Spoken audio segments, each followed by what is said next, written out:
Hello दोस्तों, मैं हूँ आपकी स्टडी रूम एजुकेटर यशस्वी साकल्ले और आज हम पढ़ने वाले हैं इतिहास का दूसरा अध्याय, जो कि है यूरोप में समाजवाद एवं रूसी क्रांति, जिसको हम इंग्लिश में कहते हैं socialism in Europe and the Russian revolution. तो यूरोप में समाजवाद की वृद्धि कैसे हुई और रूसी क्रांति की क्या-क्या वजहें थी, चलिए हम देखते हैं इस अध्याय में। फ्रांसीसी क्रांति ने पूरे यूरोप में बदलाव की एक आशा ला दी थी। फ्रांसीसी क्रांति ने पूरे यूरोप और एशिया में आंदोलनों को प्रभावित किया था। लेकिन यूरोप में हर कोई समाज का पूर्ण परिवर्तन नहीं चाहता था। इस परिवर्तन के बारे में हर समूह की अलग-अलग राय थी और हर एक समूह अलग-अलग खेमे में बटा हुआ था। तो चलिए देखते हैं कि ये खेमे कौन-कौन से थे। तो जो पहला खेमा था वो था उदारवादियों का। जो उदारवादी थे वो लोगों का एक समूह था जो एक ऐसे राष्ट्र चाहते थे जो सभी धर्मों को सहन करे। जैसे कि आपको पता ही होगा यूरोप में उस टाइम पे हर एक कंट्री में हर एक देश में केवल एक धर्म ही था जो सबसे ज्यादा आगे था। जैसे अगर आप यूके में देखें मतलब आपके ब्रिटेन में देखें तो वहां पे सबसे ज्यादा जो प्रोटेस्टेंट चर्च था वो आगे था। यहाँ पे रशिया में आपका ग्रीक ऑर्थोडॉक्स चर्च सबसे आगे था और एक ही धर्म को ज्यादा मान्यता दी जाती थी, सभी धर्मों को नहीं दी जाती थी। उन्होंने वंशवादी शासकों मतलब डायनेस्टिक रूलर्स की अनियंत्रित शक्ति का विरोध किया। मतलब वो नहीं चाहते थे कि जो ये डायनेस्टिक रूलर्स है, जो वंशवादी शासक है, मतलब जो बहुत पीढ़ियों से शासन करते आ रहे हैं, वो उनकी अनियंत्रित शक्ति आगे बढ़ते रहे, आगे चलते रहे और उसपे कोई रोक-टोक ना रहे। वो चाहते थे कि सरकार सभी लोगों के बारे में सोचे, सभी को मत मिले। पर ये हाँ, उनका मत का ये नहीं था कि सभी को, वो चाहते थे मतदान सिर्फ उन लोगों के पास रहे जिनके पास प्रॉपर्टी है, मतलब जिनके पास स्वामित्व है कुछ ज़मीन का। फिर आते हैं आपके रैडिकल्स। तो दोस्तों रैडिकल वो थे, एक ऐसा राष्ट्र चाहते थे जिसमें सरकार देश की अधिकांश आबादी पर आधारित हो और कोई ना कई ने महिलाओं के मत अधिकार आंदोलनों का भी समर्थन किया था। इसका ये मतलब है कि जो रैडिकल्स थे वो एकदम विपरीत थे हमारे उदारवादियों से। वो चाहते थे कि जो सरकार है वो देश में सबका मत ले और उसी के हिसाब से बने, मतलब अधिकांश आबादी यानी मेजॉरिटी पर आधारित हो। और उनमें से बहुत लोगों ने महिलाओं को के मत अधिकार के लिए भी लड़ाई की थी। ये लोग निजी प्रॉपर्टी यानी जो निजी संपत्ति थी उसके विरोध में नहीं थे, बस वो ये नहीं चाहते थे कि जो संकेंद्रण हो निजी संपत्ति का वो केवल एक या कुछ लोगों के पास हो। वो चाहते थे ये जो संपत्ति हो वो सब में इक्वली मतलब डिवाइडेड रहे, सब में बटी रहे इक्वली। फिर आते हैं रूढ़िवादी लोग। पहले के जो रूढ़िवादी लोग थे वो बिल्कुल भी परिवर्तन की सपोर्ट में नहीं थे, वो बिल्कुल नहीं चाहते थे कि कहीं भी परिवर्तन हो। लेकिन रूढ़िवादियों ने स्वीकार किया कि परिवर्तन अपरिहार्य है, मतलब इनएविटेबल है, मतलब परिवर्तन को रोका नहीं जा सकता। लेकिन यह भी कि अतीत का सम्मान किया जाना चाहिए और परिवर्तन की एक धीमी प्रक्रिया होनी चाहिए। इसका ये मतलब है कि वो चाहते थे, मतलब वो परिवर्तन के एकदम अगेंस्ट नहीं थे, उससे एकदम विपरीत नहीं थे, पर वो चाहते थे जो परिवर्तन हो रहा है वो बहुत ज्यादा तीव्र गति से ना हो, धीरे-धीरे हो और जो हमारा पास्ट है उसकी इज्जत बनी रहे, हमारा जो अतीत है उसको पूरे तरीके से निष्कासित ना किया जाए।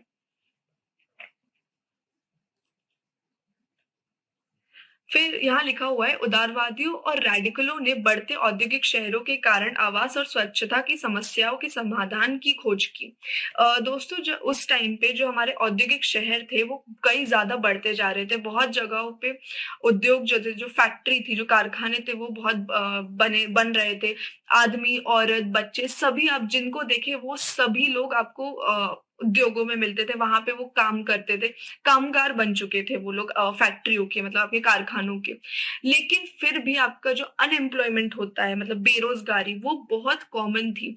और जैसे कि आपने देखा कि जो औद्योगिक शहर थे वो बढ़ते जा रहे थे, तो जो लोग थे वो गांव से शहर आ रहे थे और उस वजह से शहर का जो पॉपुलेशन थी, जो जनसंख्या थी, वो काफी बढ़ रही थी। इस वजह से आवास में दिक्कतें हो रही थी। लोगों के पास आवास नहीं था, खाना नहीं था, रहने की अच्छे से जगह नहीं थी, जो आपकी क्लीनलीनेस होती है, जो स्वच्छता रहती है, वो नहीं थी। तो ये सब दिक्कतें बहुत ज्यादा बढ़ रही थी और उदारवादियों और रेडिकलों ने इन बढ़ते औद्योगिक शहरों के कारण आवास और स्वच्छता की समस्याओं के समाधान की खोज करने की कोशिश की थी। वे व्यक्तिगत प्रयासों, श्रम और उद्यम के विचारों में विश्वास करते थे। उनकी मान्यता मान्यता थी कि यदि हर एक व्यक्तिगत हर एक को व्यक्तिगत स्वतंत्रता दी जाए और गरीबों को रोजगार मिले और जिनके पास पूंजी नहीं है, मतलब जिनके पास खुद के पैसे नहीं बचते हैं, उन्हें बिना रोक टोक के काम दिया जाए तो समाज हमारा तरक्की कर सकता है। तो इस वजह से औद्योगिक समाज और सामाजिक परिवर्तन कुछ इन तरीकों से हो सकता है, ऐसा उदारवादी और रेडिकलों ने सोचा था या चाहते थे कि ऐसा हो। फिर आते हैं राष्ट्रवाद के विचार। तो ये जो अभी हमने इसके पहले जितनी भी चीजें पढ़ी, उन सब वजहों से और इसी लक्ष्य को प्राप्त करने के लिए राष्ट्रवादियों ने राष्ट्रों की कल्पना की थी जहां सभी को समान अधिकार प्राप्त होंगे। 1815 के बाद एक इतालवी राष्ट्रवादी, मतलब इटालियन राष्ट्रवादी जो था, जुसेप्पी मजीनी, ने इटली में समान अधिकार प्राप्त करने के लिए दूसरों के साथ एक साजिश रची थी, जिससे वो जो इटली के उस टाइम पे राजा थे उनको निष्कासित करके अपना पावर जो था वो लेना चाहते थे। फिर आता है यूरोप में समाजवाद का आना। तो यूरोप में समाजवाद कैसे आया? आप देख सकते हैं यहाँ पे दो नाम लिखे हुए हैं। तो जो पहले हम देखते हैं कि समाजवादी जो थे वो क्या थे। जो समाजवादी थे वो संपत्ति के निजी स्वामित्व के एकदम विरुद्ध थे। वो नहीं चाहते थे कि जो संपत्ति हो उसका निजी स्वामित्व हो किसी भी तरीके से। और ऐसे आपको बहुत सारे समाजवादी मिलेंगे। तो कुछ समाजवादी थे जैसे कि रॉबर्ट ओवेन, वो चाहते थे, उन्होंने अपनी बुक न्यू हार्मनी में सहकारी समुदाय के बारे में लिखा था। उनका जो एम था वो कुछ ऐसा था कि जो स्वामित्व हो, जो निजी संपत्ति का जो स्वामित्व हो, वो कोऑपरेटिव, जिसको हम हिंदी में कहते हैं सामूहिक सामूहिक उद्यम। वो चाहते थे कि जो सामूहिक उद्यम हो, मतलब कोऑपरेटिव फार्मिंग, मतलब इसमें ऐसा रहता था कि जो एक जमीन रहती थी वो बहुत बड़ी रहती थी और उसमें सारे किसान जो रहते थे वो साथ में मिलके खेती करते थे, और जितना भी उसमें उनको प्रॉफिट मिलता था, उनका जितना भी फायदा होता था, जो भी पैसे मिलते थे, वो अब आपस में वो लोग इक्वली एक तरीके से, एक समान तरीके से बांट लेते थे काम के हिसाब से। तो वो चाहते थे कि सामूहिक, उनका दिलचस्प था रॉबर्ट ओवेन का। उन्होंने अपनी इस बुक में न्यू हार्मनी में इसके बारे में लिखा भी है कि सामूहिक उद्यम होना चाहिए। फिर है लुई ब्लॉन्क। उनका था कि सहकारिता का विचार, मतलब वो चाहते थे कि सामूहिक उद्यम हो, बट वो उनको पता था कि ये सिर्फ निजी उस पे करेंगे तो नहीं हो पाएगा, इसमें सरकार की भी मदद लगेगी। तो उनका जो था कि सरकार अपनी मर्जी से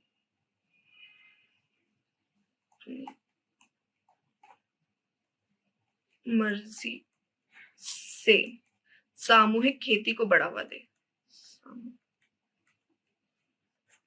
खेती को बढ़ावा दे।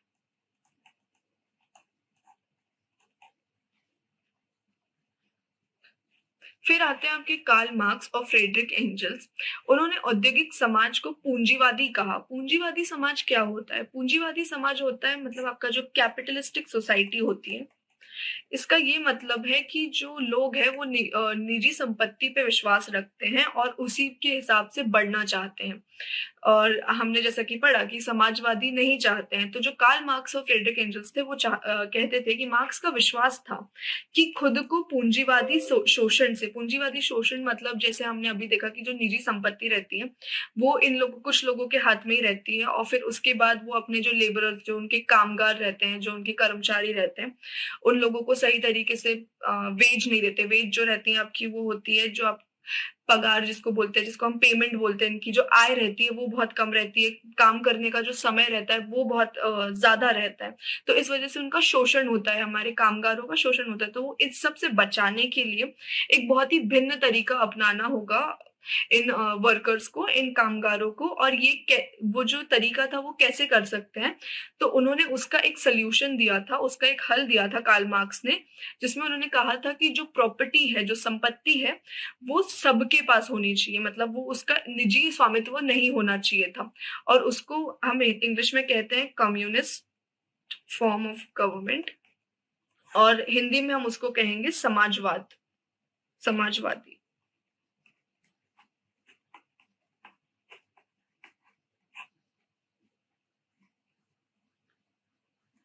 जो स्वामित्व का नियंत्रण हो वो समाज, पूरा समाज करे, केवल कुछ लोग ना करे, ऐसा उनका मानना था।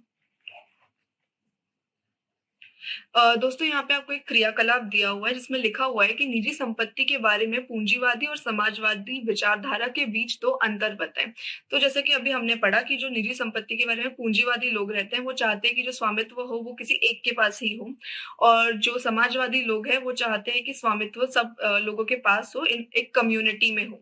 फिर दूसरे जो है वो पूंजीवादी लोग ऐसे ही कंटिन्यू करना चाहते हैं हमारी मतलब चीजों को, वो जो भी काम मतलब जो भी लेबर मिलता है, जो भी उसके आय आती है उनके काम से, उनके उद्योगों से जो भी उत्पादन रहता है वो अपने पास रखना पसंद करते हैं, जहाँ की समाजवादी लोग चाहते हैं कि उससे जो आय आ रही है वो सब में इक्वली बांट दी जाए। अब हम देखते हैं समाजवाद के लिए समर्थन। दोस्तों ये द्वितीय अंतरराष्ट्रीय जो था वो अपने प्रयासों में सामन्वय लाने के लिए, सामन्वय, सामान्य मतलब कुछ एक इम्पोर्टेंस लाने के लिए जितने भी समाजवादी लोग थे उन्होंने एक संगठन बनाया जिसका उन्होंने नाम रखा था द्वितीय इंटरनेशनल। उनका वो एक अंतरराष्ट्रीय निकाय था, और ये जो था वो जर्मनी में श्रमिक संघों ने सोशलिस्ट डेमोक्रेटिक पार्टी के साथ मिलकर काम किया था इसमें। मतलब जो ये एसपीडी थी उन्होंने इस द्वितीय अंतरराष्ट्रीय यानी द्वितीय इंटरनेशनल को काफी ज्यादा सपोर्ट किया था, उनको पैसे वैसे भी पहुंचाए थे जब भी जरूरत पड़ती थी। आप लोग इन सब के बारे में जब आप टेक्स्ट बुक खोलेंगे तो एक एक काम दिखेगा आपको कि इन्होंने क्या क्या किया था। उसमें वो था कि इन्होंने काफी गहरे रिश्ते बनाए थे, पहला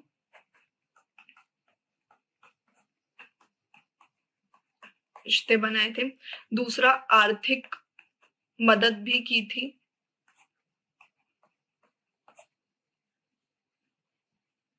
और चुनावों में भी मदद की गई थी।